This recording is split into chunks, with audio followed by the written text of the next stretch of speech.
A very warm welcome to StudyIQ, my dear friends. I am Prashant Mavani. I hope you're all doing good today. 17th October 2020 day is a Saturday. Today is the first day of Navratri. Happy Navratri to you and your family. Dear friends, Navratri sale is on. It is going to last till 26th October. You can use this code Navratri5 to get 5% extra discount on all our smart courses.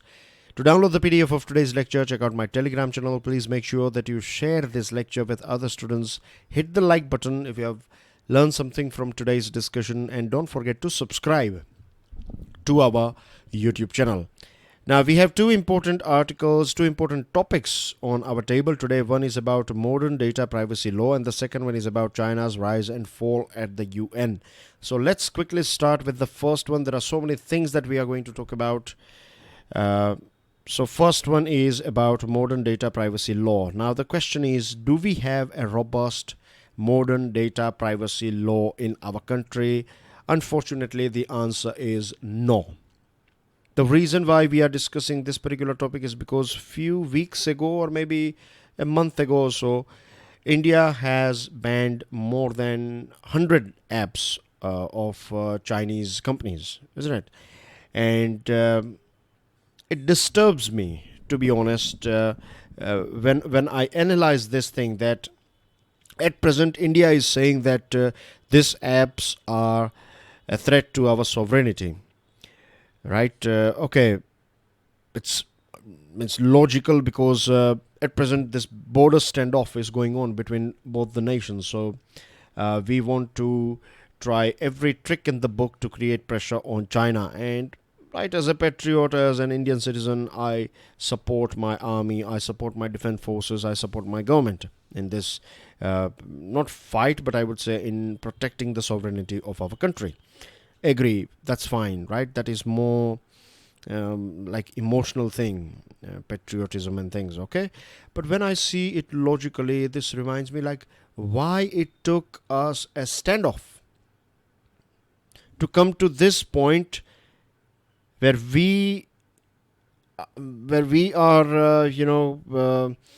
creating, or now we are talking about this thing, that we don't have any proper privacy law in our data privacy law in our country. Do you know that so far we have used Supreme Court judgment on privacy? Privacy is a fundamental right. Justice K.S. It's Puttaswamy versus Union of India. This case, this Justice K.S. Puttaswamy versus Union of India, in this case, the Supreme Court gave its judgment, its verdict, that privacy is a fundamental right. So we are using privacy as a fundamental right to block this data theft. I'm not going to use the word theft. The theft is something when you have locked the doors and someone comes in. When you're not there, someone opens your door and nicks things from you, or he or she takes away things from you, steals things from you. Then we can call it a theft. But if you are sleeping with your doors and windows and everything open, and then if someone comes and takes away your important things, then it's not that person. You have created a situation that has attracted this sort of thieves or burglars in your house. So we are using this this privacy is a right thing. And the second one is Information Technology Act, IT Act 2000. Right, we are using this, some provisions under it to ban Chinese apps, and the need to protect data of Indian citizens has acquired greater urgency due to a tense border standoff. So far, we were sleeping. When it comes to purchasing a mobile phone, when we buy a smartphone, it comes with pre-installed apps. In many smartphones, this pre-installed apps have this custom permission, so they can collect your data forever. The more you use them, right, they will collect your data. And it's not that Chinese investment is just in mobile application world or mobile application sector. Chinese investment in our country is in financial technology companies, that is fintechs, pharmaceutical companies, equipment for telecoms, and other sectors as well. Chinese investment is here. So we cannot just stop doing business with them altogether. Right? What we can do is the best thing that we can do is we can audit all those investment, or if there is any sector in which you have Chinese investment, then you can create an audit or scrutiny of security and privacy measures. That's the best we can do. But we cannot stop doing business with them. If someone is telling you that thing, then that person is telling you a lie. Because when it comes to pharmaceutical companies, right, India is known as pharmacy of the world. But even today, 70% of API, that is active pharmaceutical ingredient, we are purchasing it from China. So if we stop doing business with them, then our pharmaceutical industry will go down. Same thing goes with so many equipments, electronic equipments. Most of them are coming from China. Right, of course, now things have changed a little bit, but maybe your construction companies and so many other places, so many other sectors, you find Chinese investment. So we cannot stop doing business with them, but yes, we can create something more robust that can protect our citizens as well as our companies from this data collection by so many companies around the means. Anyone can. India is like a field, it's like a garden without fence. Any company can come here, they can collect our data, and we are doing nothing about it, to be honest. I'm being very blunt, I'm being very frank here. When it comes to USA, right, the main reason why USA was able to create pressure on TikTok is because USA has an established legal framework. It is very clear when it comes to this data usage and things. USA will never compromise with USA's citizens' data, right? It will take even on Facebook, take on Facebook or Google or any other company if it is going against the administration, as well as if it is doing something illegal or if it is doing something that will harm citizens. Their citizens, of course, not others. If other citizens, yes, collect data and make money. That's what they do, these foreign companies, right? Indian officials have used Section 69A of the Information Act to ban Chinese applications. Now, this section essentially grants the power to block public access to any information available online.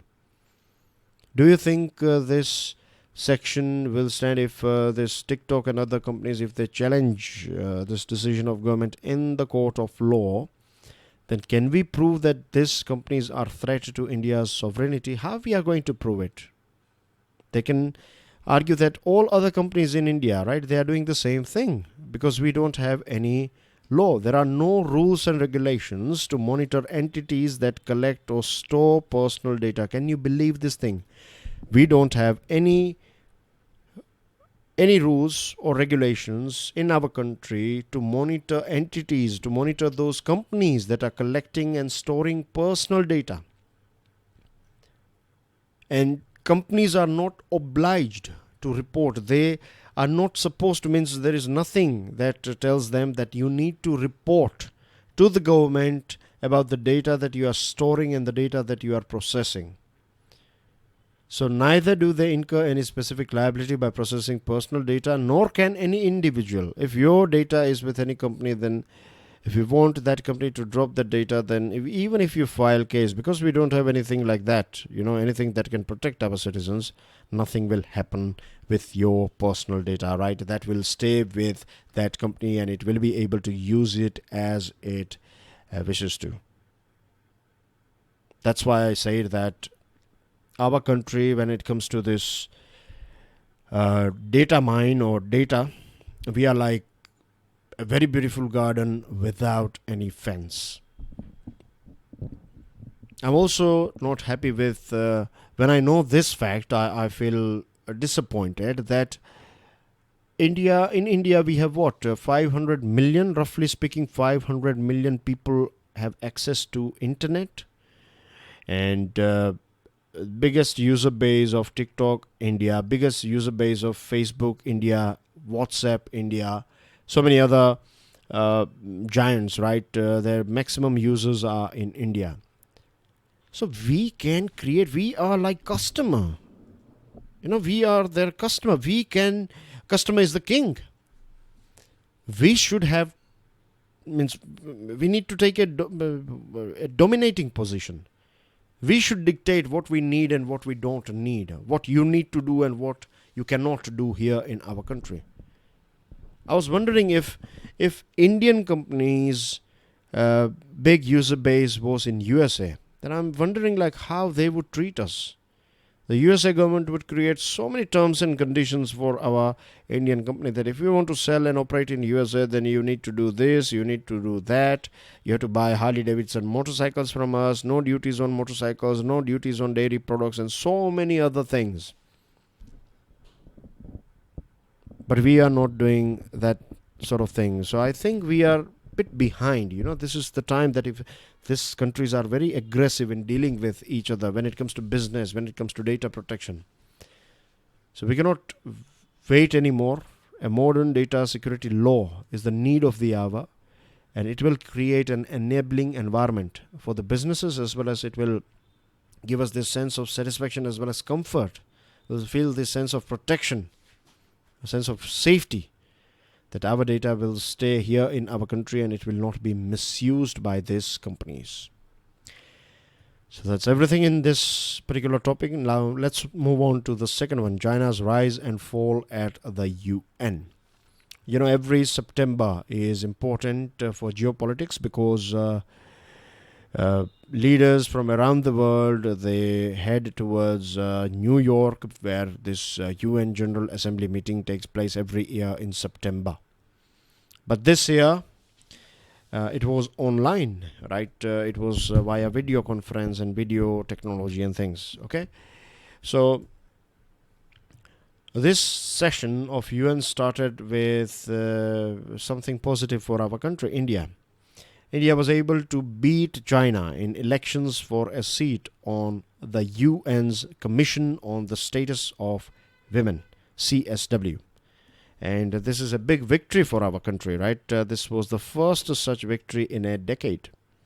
To add to China's woes, soon after the CSW vote, it lost another election, this time to a tiny country called Samoa, for a seat on the UN Statistical Commission. So this is a big blow for China. This is a big defeat for China, like a small country like Samoa. It's not that Samoa does not have deep pockets like China, right? China is reaching out to so many countries. But then as well, if China is losing against Samoa, then that is a big blow. With India, we can understand India is a global player. But with Samoa, then that means like you lost against Samoa. This is like a joke. And a couple of days ago, it just about managed to get elected to the UN High Rights Council, coming forth out of 5 contestants for 4 vacancies. So here as well, China was like, it just got escaped, just about. Earlier, China's candidate had lost to a Singaporean in the race for DG World Intellectual Property Organization. Back in 2011, India defeated China in a one-on-one election at the UN for a place on the Joint Inspection Unit. So is China a weak country when it comes to United Nations? Not at all, right? We should not underestimate the power of China. First of all, we have to understand that China is part of United Nations Security Council, permanent member, right? It is part of this P5. It is one of the P5. And China is a country with deep pocket. That means it has huge amount of money. So that's what China did. From last 10-15 years, this is something what China is doing. China is hugely aiding UN and other bodies. It is lobbying other nations, providing money to other nations and loans and grants and so many other things. And it is winning votes in UN elections. Though the last few elections are not that good for China, but China has placed its diplomats at FAO, at UNIDO, ITU, ICAO, Let me read it out for visually impaired students. FAO stands for the Food and Agriculture Organization. UNIDO stands for United Nations Industrial Development Organization. ITU stands for International Telecommunication Union. And ICAO stands for International Civil Aviation Organization. So all these important wings of UN, China is dominating. To understand why and how China became part of P5 and everything, right, we have to go back. We have to turn some pages of history. So it all started back in World War I. India also played a very important role, right? India was one of the largest contributors of soldiers in the war against Germany and Turkey. And this is one of the main reasons why we became one of the founding member of League of Nations, even though our country was a colony. Even before our independence, we became founding member of the League of Nations.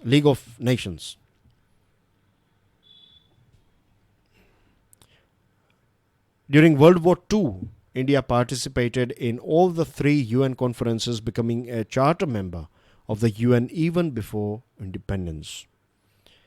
I would like to remind you our earlier discussion about UN and UN reforms, why we need UN reforms, and I also asked you this question about these 4 pillars based on which India is claiming that we are eligible to become a permanent member of United Nations Security Council. Right? We have talked about how many soldiers India provided, how much food, how much cloth, how much other things, how many passed away, how many are still missing, and so many other things. So India definitely played a very important role during World War I and World War II. And Pakistan joined UN in September 1947. Much later after us, 1947. Now, there were a few chunks or parts of China that was occupied by Germany. So China was not happy with Germany, and China allied with UK and France, and Japan was also interested in taking over this portion of China that was under Germany's control. So Japan also allied with UK and France. At that point of time, Japan was a very strong nation. So Japan was not happy with China, and means basically Japan was not happy with this idea that Chinese soldiers will be allowed to fight against Germany, and these forces like UK, France, and Chinese forces and Japanese forces will kick out Germans from Chinese territory. The deeper reason is that if you allow that, then you are giving Chinese troops experience of war. They will learn things, and then they can go against Japan.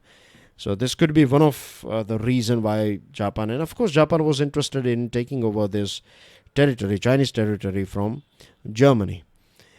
Now, the Chinese were not allowed. UK and France said that we cannot allow your troops. So it said, okay, fine. Then China started contributing in terms of labor. China supported the Western war efforts against Germany and won an invite at the Versailles Peace Conference. Again, Japan was not happy with this Versailles Peace Conference, and means China coming to Versailles Peace Conference and giving importance to China, basically, right? So China never signed or refused to sign this Versailles Peace Treaty. But USA felt a bit sympathetic, towards China. USA said that this is not fair, that China's role is not being appreciated. So USA, after World War II, particularly after World War II, World War II time as well, but when USA was dragged into World War II, after that USA collaborated with China against the Japanese, and this trans-Pacific linkage is one of the most important pillar. They have this shared history They have together fought a war. We don't talk about this thing. Most of the time we talk about Mr. Trump versus Mr.